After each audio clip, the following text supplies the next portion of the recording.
ഇന്ന് നല്ല തിരക്ക് പിടിച്ചൊരു ദിവസമാണ് കേട്ടോ. കാരണം എന്താ വെച്ചിട്ടുണ്ടെങ്കിൽ ചിക്കൻ്റെ കുറച്ച് ബാക്കിയുണ്ടായിരുന്നു, ബീഫിൻ്റെത് കുറച്ച് ബാക്കിയുണ്ടായിരുന്നു. അപ്പോൾ അങ്ങനെ എല്ലാം വെച്ചിട്ട് കുറച്ച് ഡിഷസ് ഉണ്ടാക്കാമെന്ന് വിചാരിച്ചു. അങ്ങനെ അതാ ചടപടേന്ന് പണികൾ നടന്നുകൊണ്ടിരിക്കുകയാണ്. ബീഫ് ഞാൻ വേവിച്ച് ആദ്യമേ മാറ്റി വെച്ചിട്ടുണ്ട് കേട്ടോ. സൺഫ്ലവർ ഓയിൽ നമുക്ക് മയോണൈസ് ഉണ്ടാക്കാൻ വേണ്ടിയിട്ടാണ്.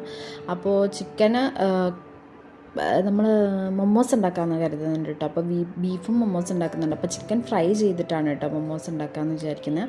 ബീഫ് വേവിച്ചിട്ട് ചെയ്താൽ മതില്ല. അങ്ങനെ എല്ലാത്തിനും വേണ്ടിയിട്ടുള്ള സവാള സംഭവങ്ങളെല്ലാം റെഡിയാക്കി എടുത്തിട്ടുണ്ട്. നമ്മളെ മൈദമാവ് കുഴച്ച് റെഡിയാക്കിയിട്ട് ഇക്കതാ പരത്തിക്കൊണ്ടിരിക്കുകയാണ് കേട്ടോ. അപ്പോൾ നമുക്കതൊരു അളവിൽ വെച്ചിട്ട് കട്ട് ചെയ്തെടുക്കാമല്ലോ എന്ന് വെച്ചിട്ട് ഇന്നൊക്കെ ലീവുള്ള ദിവസമായിരുന്നു. അതുകൊണ്ടാണ്. അല്ലെങ്കിൽ ഇത്ര ഡിഷസ് ഒന്നും നമ്മൾ ഉണ്ടാക്കില്ല കേട്ടോ. കാരണം എനിക്ക് ഒറ്റയ്ക്ക് പറ്റില്ലല്ലോ. അപ്പോൾ അങ്ങനെതാ അതൊക്കെ റെഡിയാക്കിക്കൊണ്ടിരിക്കുകയാണ്. മക്കളവിടെ കളിച്ചുകൊണ്ടിരിക്കുകയാണ് കേട്ടോ. അങ്ങനെ നമ്മൾ ബീഫിൻ്റെ മൊമോസാണ് ആദ്യം ഉണ്ടാക്കിയത്. ബീഫിൻ്റെ മൊമോസ് ആദ്യമേ ഉണ്ടാക്കി കഴിഞ്ഞിട്ട് ഇതാ ചിക്കൻ ഉള്ളത് ഞാൻ റെഡിയാക്കി വെച്ചിട്ടുണ്ട്.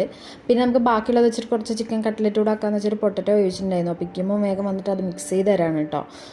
പിന്നെ നമ്മൾ ആപ്പിൾ ഷേക്ക് അടിച്ചിട്ടുണ്ടായിരുന്നു കിക്ക് വേണ്ടിയിട്ട്, പൈനാപ്പിൾ.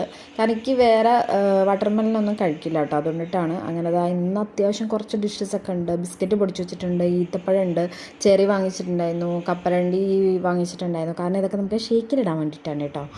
പിന്നെ വാട്ടർമെലനുണ്ട്, കട്ട്ലറ്റ്, ഇത് നമ്മുടെ മൊമോസ്, ബീഫിൻ്റെ മൊമോസ്, പിന്നെ ചിക്കൻ മൊമോസ് നമ്മൾ പ്ലേറ്റിൽ വെച്ചിട്ടുണ്ട്.